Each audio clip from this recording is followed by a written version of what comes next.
Hey everyone, welcome back to the channel. I have for you today the Culture Translator Premium. This is from August 25th, 2023. Three things this week and then some other articles to look at. So let's walk through it together and look at some noticeable things as we dive in.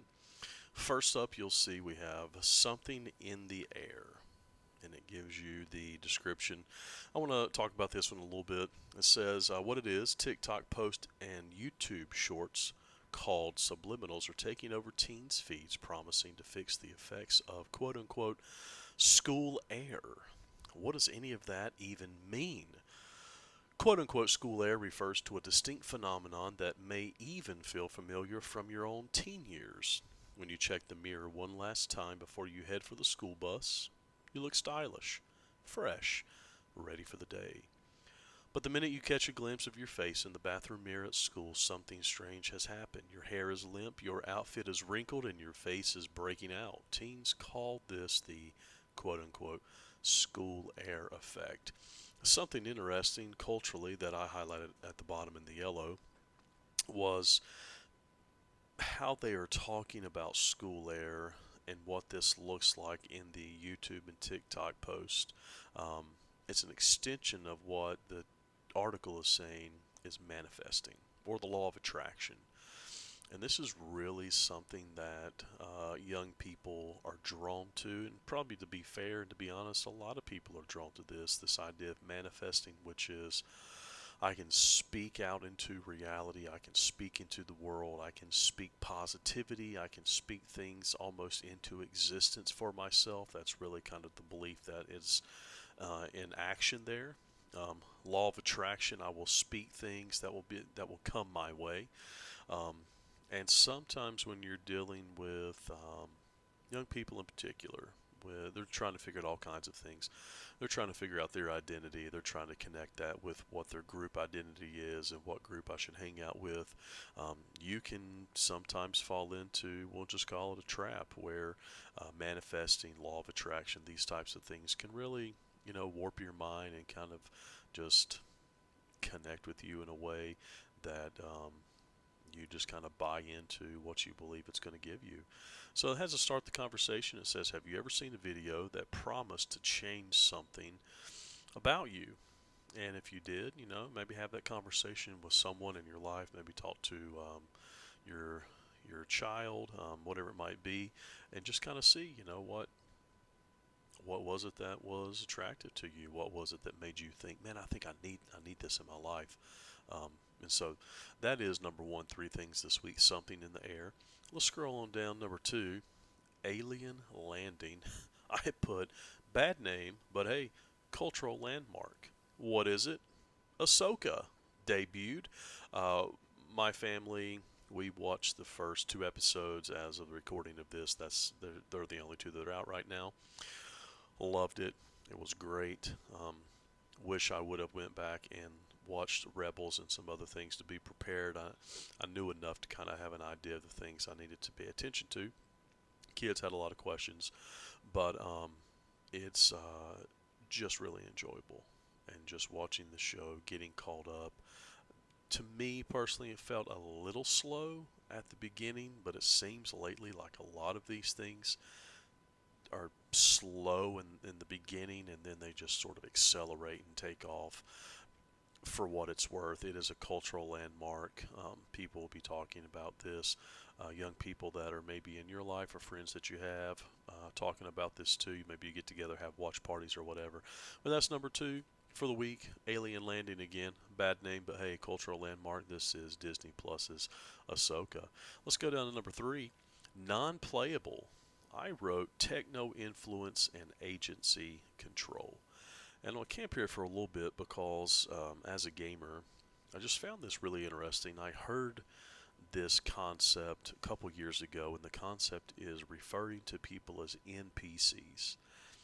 Now, for a long time, NPCs were non-playable characters. That's what they are in games. For a long time, that's what you would refer to them as, and they were quest givers, or they were jokes. The Skyrim one is always funny. Like, I took an arrow to the knee. If you know what I'm talking about, you're laughing right now, probably a chuckle. Um, But you know, you go to these NPCs, they give you quests or different things like that, but they're not characters you play. For the most part, they relatively have very little to do, seemingly with driving some of the narrative in the gameplay. But this is really interesting, so I want to camp here a little bit and talk about it and actually read it to you. So, how to understand it in the pink, here we go. NPCs are characters who appear in the world of a video game but have no real agency. NPCs will repeat the same few catchphrases like, quote, ice cream so good, end quote, or quote unquote nom nom, and perform repetitive actions. They don't develop into more interesting versions of themselves over time, they simply exist. Streamers who produce quote unquote NPC content are typically female influencers in the gaming adjacent sphere. One called Pinky Doll is perhaps the most well known. When they put on an NPC performance, they aren't necessarily imitating a particular character, though at times that might be the case. Rather, they're exhibiting a style of behavior that's meant to convey a certain helplessness. Viewers at home can send money or gifts to influence what happens on the live stream. An internet culture and digital labor researcher told The Guardian that this transaction offers, quote, a sense of being able to take control of a creator, and we see control become a byword for feeling intimate, end quote. So NPCs has been sort of a terminology that's been thrown around in the hallways where I'm at as an educator and some other places too, in like in a derogatory way, making fun of someone. It might be uh, something that's not really meant to be personal. Sometimes it can be. But here you've got sort of upping the ante. So now we have techno influence is what I've put. You have agency control, and there's some novels and some videos, shows, movies you can watch that kind of depict this, where you can pay money and someone who's on the other side is sort of acting like an NPC, and they now are obligated because of the money you've paid to do an action or say something or whatever it might be.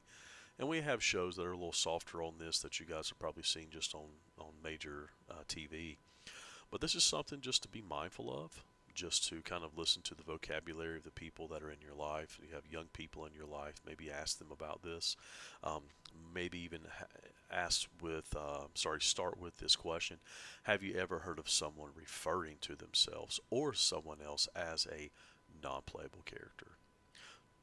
Just ask them, you know, and it's not like we would assume that everyone is into something that seems that could go down a rabbit hole pretty deep that would not go well. Um, but just to have the conversation, just to see, it gives you a little slang that's in their world right now, and just a chance to have that conversation. So, non-playable, that's what it is, just a conversation about that. Let's keep moving through, guys. Song of the week, this is Paint the Town Red by Doja Cat. You can read through that. It's trending pretty high up there right now. It does have language if you decide to listen to it. At the very bottom, it's got some interesting things it talks about right here to the very end. Parents and caring adults should know that shock value is integral to Doja Cat's brand, and much of the imagery around her upcoming album, Scarlet, involves blending violence and sexuality and traditional Roman Catholic religious imagery. And the music video for, quote, Paint the Town Red, end quote, is filled with portrayals of death and demons. For the lyrics, click here for the language. So maybe something just to pay attention to. Maybe you'll check it out yourself and see what it's about. Why is it hyped up? Things like that. Keep rolling. This week we're debuting our new video project. Again, that is, I should say product. This is from Axis.org. This is not anything I put together. This is all 100% their content. I just like to come and talk about it, maybe help some people that are educators or counselors or parents, just to have an idea of some things that might be on the table with young people in their life, to have a conversation with them. So it's kind of blocked out here. But 7-minute videos are something new that they're putting out. I'll try and hopefully do some review of these and put these up, some that I find helpful. And so be on the lookout for that and see if there's something that might be interesting to you. Good read, Culture Translated. This connects back to the NPC conversation we had up above. It is a really good read where they typically will take one of the top three, they'll ex- extract more information out of that, make it a little longer, have some more conversational pieces to talk about in relation to it. It is a really good read. I'm not going to go through it, but leave it there for you and just encourage you, hey, go read it, go think about it, check it out, get into that conversation, and they have some really great questions along with questions for the Roundtable podcast. Definitely take advantage of that. 6 premium insights. Let's look at these real fast to finish up the video for this week. Number 1 this week in movies and TV, Blue Beetle. Who went to see it? I did not. I think I would like to. The star of the film, I really enjoyed watching him um, in the Netflix show that he did. I have not seen the film. I'm wary of the DC film empire, whatever you want to call it at the moment. It's probably not even an empire. Maybe some things will turn around. One question, though, that comes out of this I thought was interesting that anybody you could really have with anyone is, do you think people are losing interest in superhero movies? Why or why not? And there's a lot of different takes on this. I feel like people are slowing down and are starting to kind of have a bit of a hands-off approach with the superhero movies. I think what captivated our imagination and just drove us into this just place of wonder and expectation and just excitement. I think we're starting to lose that. Reasons why, everybody has a reason why. Is it oversaturation? Is it just not interesting? My wife feels like the current track of the Marvel approach is becoming too vague, like it's going to be hard to keep everything together with the multiverse and all these different things. Um, Superheroes, it's a trope, if you will, that's always pulled on everyone. It's something that you always root for the hero and you are against the bad guy. And even the anti-hero films and things that have been out for the past few years. Anyway, I don't want to be on a long rant with that. All that to say, are they losing interest in superhero movies? Maybe, maybe not. You'd have to talk to people and see why. Um, but it's a good conversation starter to have with someone this week if you get a chance to do that. This week in music, this is going to talk about Selena Gomez. This is in at number 2. We'll keep on rolling. Number 3 this week in gaming. Gamescom, the opening night happened. We had some really great news that came out of that. Really interesting, good conversation starter. Are there gaming releases that you're excited about in the next few months? Yes, man, yes. 2023 has been phenomenal for gaming releases. I do not have enough money in my wallet, and my wife would definitely tell you that I don't, to purchase the things that I would want to purchase. Neither do I have the time, it seems, to engage with all the games that are coming out. It looks amazing. Gamescom was great. Jeff Keighley. Go find that if you'd like to. If you're listening to this and are a gamer, you're probably aware of the news and information already. But anyway, conversation starter to have. What you're looking forward to next year. That's this week in gaming. Number 4 this week in technology. I wrote, is the clock on TikTok? And it seems like maybe it is. Now, this isn't for the United States or anywhere like in this part of the world, but as we're getting into Europe and TikTok is making some segues, they have been put on the back burner. The brakes have been leveled on them, if you will. The recommendation system, their trademark algorithm, is gonna have to be something that is not usable when it hits into the European Union. And so TikTok has a major following by people who you click the video recommendation algorithm. Everything does that, but TikTok has really refined it well, and so it just kind of keeps feeding the content, and you keep clicking the content. Before you know it, an hour and a half is gone, and you've been, doom watching, doom scrolling, or something like that. European Union is going to kind of put the brakes on that. So a good question there was, if it doesn't have the algorithm, do you think TikTok will become less popular? This would be a great question for a lot of things. How technology should work in the world, how does technology really grasp our hearts and our imaginations? What would it look like for a business that has some things taken away from it that they deem to be advantageous? So is the content really valuable and good enough to engage with in and of its own? Or does it need the algorithm to kind of like do a little sleight of hand? You could go a lot of different ways with that, but that's number 4 in the week for technology. Number 5, this is talking about the Rush Week. So they have hashtag Bama Rush talking about sorority hopefuls at the University of Alabama. Um, the conversation that's here is, do you have a favorite brand or fashion label? Why? Because there seems to be this incredible move, especially in relation to um, sorority rush week, getting the dorm set up for college, first week of college, first day of college, those types of things. People want to get high-end products and low-end products and just decorate their dorm rooms or apartments or whatever that they have.